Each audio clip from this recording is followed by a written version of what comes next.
Hello everyone and welcome back to another video.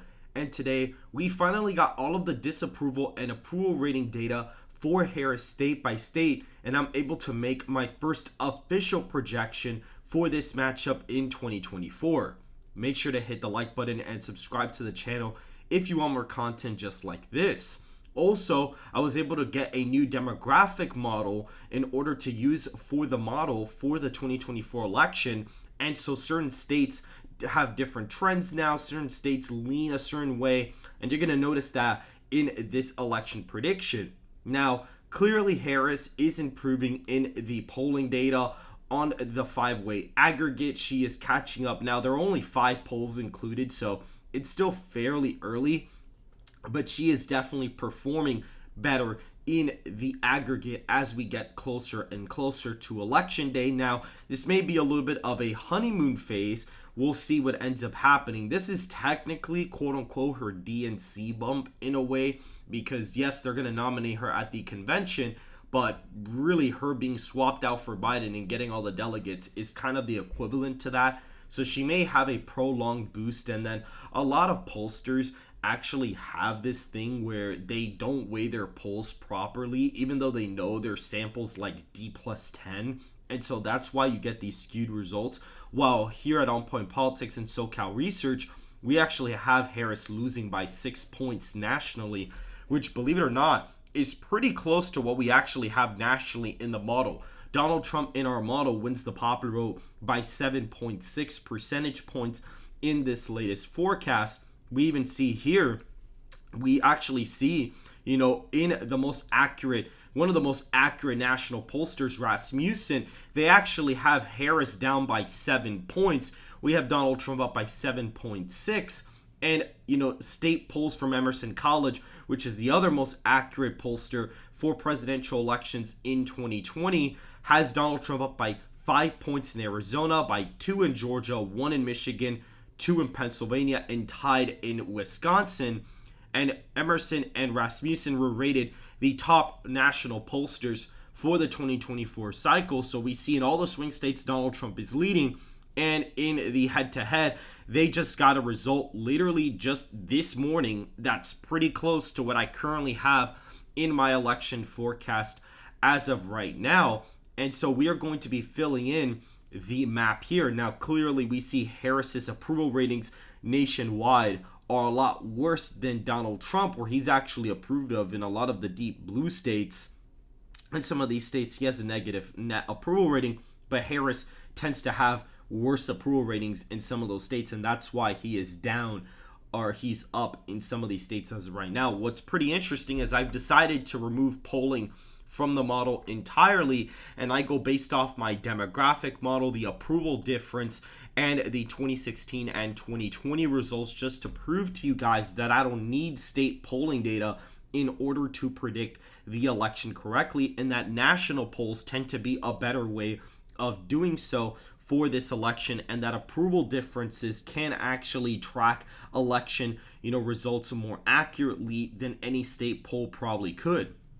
Now, it is nice to see, for example, in New York, my forecast in the state of New York is actually a 10.5 point victory, and SoCal's latest poll with Trump v. Harris actually has Trump losing there by 11. So it is nice that some of our state polling does kind of align with what we have in the forecast right now, but we are going to now get into the forecast. So for the safe Republican states, we have Utah, Idaho, Montana, Wyoming, the Dakotas, all of Nebraska except that 2nd congressional district. We have the state of Alaska coming in at 18 points for Donald Trump, Kansas, Oklahoma, Missouri, Arkansas, Louisiana, Mississippi, Alabama, Tennessee, Kentucky, Indiana, West Virginia, and South Carolina, as well as Maine's 2nd congressional district, which in this forecast is going to be a 19-point victory. Donald Trump actually performs better in this rural, congressional district against Harris than he would have against Joe Biden, which I find pretty interesting. And what you're going to notice is that Donald Trump, like I actually was saying in my previous election forecast videos for Trump v. Harris, that once we got all of the new demographic and approval data, that Trump would be performing better in Wisconsin, Michigan, Pennsylvania than he is in Arizona and Georgia, and that actually seems to heavily be the case. Iowa and Ohio are now joining the safe column from the previous election cycles, coming in at 22 points for Iowa and 22 points for Ohio as well. Harris's disapproval ratings kind of cancel out any gains she would have made nationally, so she is actually trending Iowa and Ohio further to the right than most Republican or Democrat candidates would have. Texas comes in at 18 points for Donald Trump, and the state of Florida comes in at 18 points for Donald Trump as well. So I believe Harris doing better with African Americans is probably pushing these states like a point or two to the left as of right now, but they are still heavily in that safe Republican column. For the safe Democrat states, we have California at 19 points for Harris. We have Hawaii at 16 points for Kamala Harris. We also have Vermont at 31 points for Kamala Harris. She seems to be getting that progressive vote back in those states. Massachusetts coming in at 27 points, as well as Maryland, and the District of Columbia coming in at 75 points for Kamala Harris, giving her 85 safe electoral college votes. For the likely Republican states, we have Wisconsin at 12 points for Donald Trump. I mean, this is a state that he lost very narrowly in the last cycle. And if you look at these rural counties, he's going to have a lot of room to gain in the state. I believe he can probably flip Douglas County, flip Ashland County against Kamala. He will probably end up flipping Eau Claire County. He will more than likely flip Door County, possibly flip La Crosse. He will probably definitely flip Portage at this point. And he will also get Iowa County. He will get Sauk County. He will get Greene and Rock County as well. You know, the state has a lot of room for him to grow in some of the white working class areas.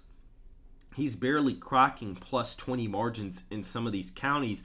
And I believe against Harris, he's going to be able to gain a lot more in a place like rural Wisconsin. Now, in a state like Michigan, Harris is actually losing the state by 11 points in this matchup. So the gap between Wisconsin and Michigan has actually closed. And that's because, once again, Donald Trump seems to be performing better in rural America against Harris than he would have against Biden. And that's why you're seeing the Rust Belt kind of vote more closely together now.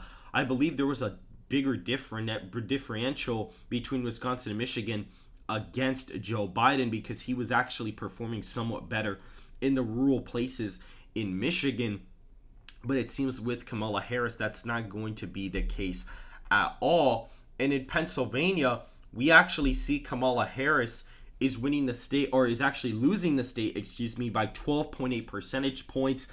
We see Donald Trump, whatever gains she's making in the Philadelphia suburbs, Donald Trump is basically canceling those out with any, rural gains that he's making. And so he actually kind of net losses a point or so in the state against Harris because of those Philly suburbs, but he is still winning the Rust Belt very, very easily as of right now, getting him really close to 270 electoral votes.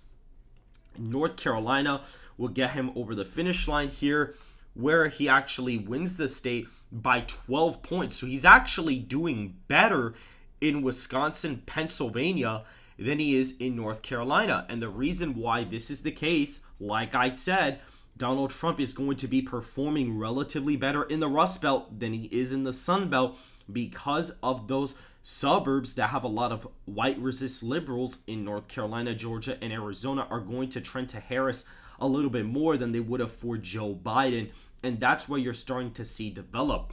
Georgia, in this forecast, is only a 9-point victory for Donald Trump. Yes, Wisconsin is now voting 3 points to the right of what Georgia is, which is actually pretty insane. Even Pennsylvania is voting like 4 points to the right of where Georgia is, which is pretty insane. It is very apparent to us that basically the polling data really shows Harris performing a lot better in the state of Georgia. I don't think it's going to be under 5 points, but clearly those Atlanta suburbs are definitely moving in her favor here, and that's why you're seeing Kamala Harris perform a lot better in a place like Georgia this time around. In Arizona, Donald Trump is only here by around 10.5 points. So the entire Rust Belt is now voting to the right of Arizona. The only state that is still holding pretty strong is actually the state of Nevada. The state of Nevada is actually voting to the right of all of the swing states. And this is mainly because there's a large Hispanic population here. And Harris, that is the one group she is not doing a lot better with, is Hispanic voters. And so that's why you're seeing a development like this take place, where the state of Nevada is basically maintaining its status right here as a 13-point victory like it was in the previous projection. And the reason why is because you have a lot of white working class voters here, and you also have that no tax on tips policy that Donald Trump wants to get passed. And that is very popular in a state like Nevada. And on top of that, the Culinary Union Workers Group actually just endorsed Donald Trump. And because of that policy, and they backed Obama for both of his bids and Hillary Clinton in 2016. So that goes to show that Donald Trump clearly has big momentum in the state of Nevada as of right now. You could see, if we go to the state of Nevada, you're going to actually see there is a lot of room for him to grow in Clark County and Washoe County. And we see he's kind of maxed out a lot in the rural areas. I think he'll do even better than this, to be honest, with Harris on the ticket. I think he'll get Carson County to be like an 18-point win, and he's going to just expand his margins very heavily in these major city areas, which have most of the population. I think he'll win Clark and Washoe at this point against Kamala Harris. As of right now, we're actually polling the state of Nevada, and hopefully that poll will be finished pretty soon. So we'll have some rich data out of the state to look at there. And so that is going to be a 13-point victory as of right now in the state of Nevada. And so basically moving on to the likely Democrat states, we have Colorado at 7 points for Kamala Harris. We have the state of Washington at 9 points for Harris. Oregon at 7 points for Harris. We also have the state of New York coming in at 11 points for Harris. When you round it out, it's a 10.5-point victory. But that is pretty similar to what we had in polling data. I suspect she probably does a little bit better in inner city New York, but still loses a lot of gains in what would have been rural New York as well. In Maine's 1st congressional district, that is a 13-point victory for Kamala Harris. You're also going to see Kamala win Connecticut by 11 points. We see in Delaware 9-point victory for Kamala Harris. We also have Rhode Island being a pretty big margin of 10 points, and New Jersey is now back to the likely column where it was before in 2016. It is now a 5.6 percentage point victory for Harris based out of the disapproval, differences, and the fact that Harris is basically improving nationally. You are now seeing Harris win the state by over 5 points. So clearly there are coalition shifts developing in this new matchup. Now, going to the lean Republican states, we have New Mexico as a 2.7 percentage point victory. She does do slightly better with those Albuquerque liberal voters. However, those Hispanic voters are not budging and are actually moving in Trump's favor in the state, and that's why you're going to see him win the state by around 3 points in this latest forecast. In the state of Minnesota, Trump actually wins the state by 2, so the state actually trends a little bit more to the right than it would have in the Trump v. Biden matchup, and I believe this is because Harris is just going to do really bad in rural Minnesota. I actually thought this was going to come down to like a tilt margin, even flip to Harris in this video, but that's not the case. Since the Rust Belt overall is trending towards Donald Trump in this matchup, you are seeing the state of Minnesota being a easier victory for Trump as of right now, despite the popular vote being a smaller victory. So that is a very fascinating development. Nebraska's 2nd is now a lean margin of 3 points. In our previous matchups, he was winning this district pretty easily, but I guess with Harris, she's appealing to that white suburbanite type voter, and that's what you are seeing develop in that Nebraska's 2nd congressional district. And now in Maine at large, we actually have a 1.1 percentage point victory for Donald Trump. Clinton did not do well here whatsoever, compared to Joe Biden.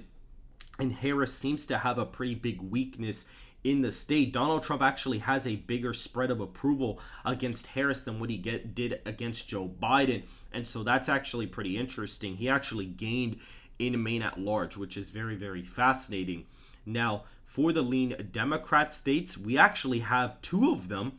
We have Illinois coming in at just 4 points for Harris.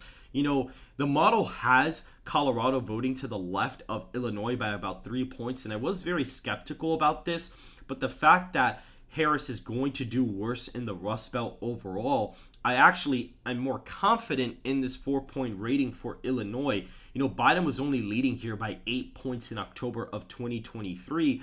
And if Donald Trump is going to do better in white rural America in the Midwest, I would not be surprised to see this margin take place. Now, what's very interesting is that Harris does gain a state on Donald Trump, and that is Virginia by a lean margin. She actually wins the state by 1.3% in this forecast. So you see there is a little bit of a demographic shift.